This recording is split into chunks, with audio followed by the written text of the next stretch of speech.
हाँ जी, now we are going to start the another concept from the water, that is ocean circulation. As ocean is always remain in the circulation, it is being in circulation in three ways. कितने ways में होता है ये? Three ways में होता है. One in the form of waves, second in the form of tides, and third in the form of currents. How many are there? First is waves. Waves जो है वो एक्सटर्नल फैक्टर कौन सा आता है? विंड, एयर का जो, ठीक है.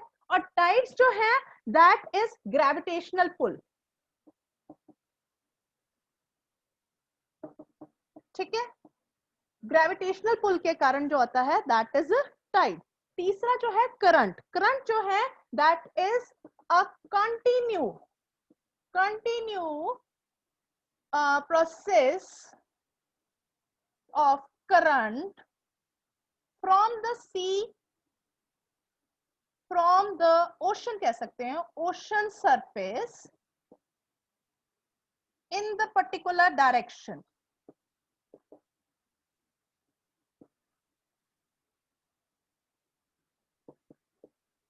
Is it okay? So first of all, first is wind. Winds जो है उसके साथ waves बनती हैं. Waves जो है वो external होती हैं, wind के कारण बनती हैं. Second होती हैं tides. Tides जो है वो gravitational pull से बनती हैं. Tides जो होती हैं वो दिन में 2 बार आती हैं, ठीक है. And current होते हैं, that is a continue process of current from the ocean surface in a particular direction. Winds जो है उनके साथ जो है वो सुनामी वगैरह आती है, सुनामी आ गए, साइक्लोन्स आ गए, ये सारे जो है प्रोसेस जो है वो विंड्स के साथ बनती हैं. टाइड्स जो है ये दो तरह की होती हैं. One is spring tide, second is neap tide. आप देखो स्प्रिंग टाइड और नीप टाइड ये क्या प्रोसेस है. अपनी बुक के पेज नंबर अगर नेक्स्ट पर आप देखेंगे, पेज नंबर 35 पर, तो उसमें आपको टाइड के बारे में प्रॉपर बताया गया है. Tide are the rhythmic rise and fall of water twice a day, that is called tide. जो टाइड है they are highest and lowest. तो दो तरह की है, spring are highest and neap are lowest. Got it? ठीक है. So neap tide and spring tide. Spring tide जो है when it comes when sun, moon and earth are in the same direction, in the same line. Sun, moon and earth in the same line. Maybe sun, moon, earth, maybe sun, earth and moon. ठीक है. चाहे कोई भी चीज, इनमें से कोई भी चीज स्ट्रेट लाइन में होगी, then it will be going to have spring tide, means high tides. इसमें जो है waves जो है वो बहुत हाइट तक जाती हैं, ठीक है. दूसरी चीज क्या आती है, that is spring tide is when sun, moon and earth both all are in the same direction. और neap tide कब आती है, when there is crescent shape moon and quarter moon is there. When crescent shape यानी के 1/4 और 3/4, ठीक है, 1/4 moon होगा या 3/4 मून होगा, तब जो है वो नीप टाइड आती है. और ये कब आता है, स्प्रिंग टाइड कब आती है, जब फुल मून होगा या न्यू मून होगा. Is it okay? So these are two types of gravitational pull and then these tides are forming, that is spring tide and neap tide. और हाई टाइड्स जो है, जब हाई टाइड्स होती हैं जिसको स्प्रिंग टाइड बोलते हैं, ये जब आती हैं तो ये किसके लिए हेल्पफुल होती हैं, these are helpful for the navigation. Navigation के लिए, जो समुद्र में जहाज चलते हैं उनको रास्ते बताते हैं. और जब हाई टाइड्स होती हैं तो जो ये शिप होते हैं बड़े वाले, उनको अपने हार्बर तक पहुंचने में हेल्प मिलती है, जल्दी पहुंच जाते हैं. और इसके साथ जब हाई टाइड्स होती हैं तो सेंट्रल ओशन से जितनी भी फिश होती हैं, they come to the sea shores, sea shores तक वो आ जाती हैं, जिससे जो फिशरमैन है उनको quality of fishing they can, ठीक है, उनको क्वालिटी ऑफ फिशिंग जो है वो मिलती है.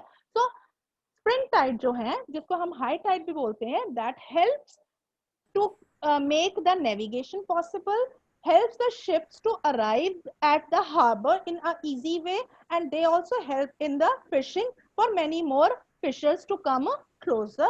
So during the high tides, fishermen get plentiful catch of fishes. ठीक है? So in this way, high tide and low tides are the rhythmic rise and fall of water in the ocean.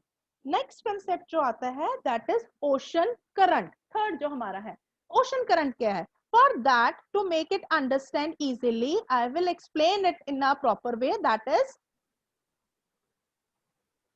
so ocean currents जो होते हैं, there are basically two types of water currents. One is warm ocean current, another is cold ocean current. ठीक है? एक warm ocean current होता है, एक cold ocean current होता है. Look at here, ये देखिए, this is earth, this is 0° equator, this is tropic of Cancer, this is tropic of Capricorn, Antarctic circle, Arctic circle, North pole, South pole. Is it visible? So warm current क्या है? When sun, the movement of, मैंने क्या बताया था, movement of ocean water from the sea shore or the ocean shore in one particular direction, that is called current. Current जब नीचे यहाँ से toward equator से move करता है toward the pole side, warm current क्या है? Starts from equator, moves toward poles. ठीक है? This is warm current. Second is cold current, starts from poles, यहां से स्टार्ट होता है, moves toward equator. First point is clear.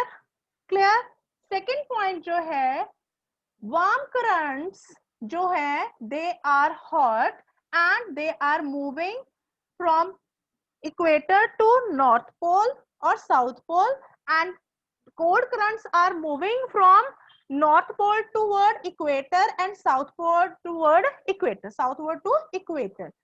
Warm currents जो है, they are when they meet,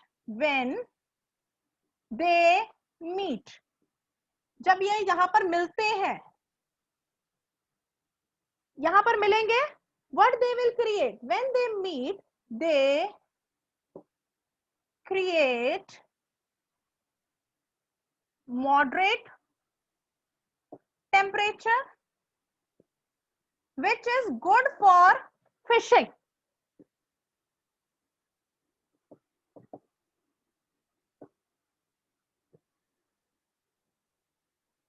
जब यहाँ मिलते हैं, वहां पर क्या होता है, ये फिशिंग के लिए अच्छे हैं. कौन कौन से एरिया है? That is sea around the Japan and eastern coast of North America. Sea around the Japan and eastern coast of North America. These two regions, if you want to see, you can see from the page number 37. Red marks are, red arrows आप देखो अपने map पर, you can see red arrows जो है वो toward the northward जा रहे हैं, और जो cold current है वो blue mark में है, वो southward आ रहे हैं. Is it okay? So warm current and cold current. इसकी एग्जाम्पल जो है कोल्ड करंट की, दैट इज लैब्राडोर. एग्जाम्पल क्या आएगी? लैब्राडोर. और इसकी आएगी Gulf Stream. Is it okay? So two example, warm current की एग्जाम्पल जो है that is Gulf Stream, and cold current की एग्जाम्पल है Labrador current. Is it okay? Any doubt to anyone? Please ask me. I hope it is clear to everyone. Now the concept, where the warm current and cold current meet, जहां पर ये मिलते हैं, that create another problem. That area become foggy, which create difficulty for the ship in the navigation process. ठीक है, वहां पर foggy environment जी हो मैम। जाता है, वहां पर फिर प्रॉब्लम क्रिएट होती है। यस बच्चे, ocean current are the streams of water flowing in a particular direction from equator to poles called warm current, from poles to equator called cold currents. Warm currents are originated at equator and cold currents are originated at poles. Example of warm current is Gulf Stream and example of cold current is Labrador current. Clear है?